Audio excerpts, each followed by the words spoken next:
Behind me is Winnie Estelle. This is the yard's current major refit project. Winnie Estelle is a Crisfield-built Chesapeake Bay Buyboat built in the 1920s. After 100 plus years of service, we are replacing the keel, chine logs, bottom boards, and a lot of the backbone structure of the boat to put it back in the water and get people back out on the water. The project really has 3 stages to it. In any major refit project, the first major effort is the deconstruction of the existing boat.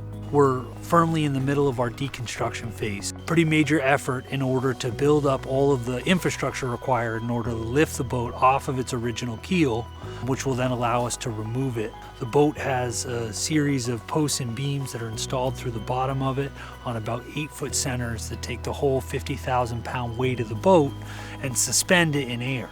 With the boat lifted off of its keel, we then can move into the stage of the project where we cut out those 100-year-old timbers. We try and cut them out as intact as possible. That's part of sort of the refit process, is being able to take a good look at the construction style of how they were originally built, and also take the scantling measurements to be able to replicate them in the replaced material.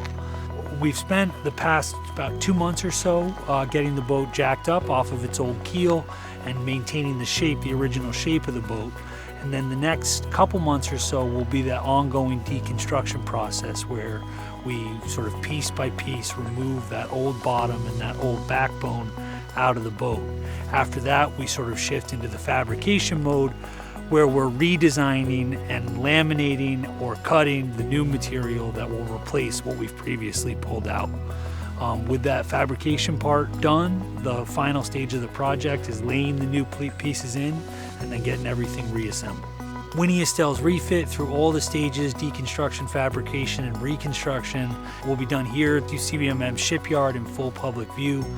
We encourage anybody to come and stop by, talk with our shipwrights, take a look at the project, and track its progress over time.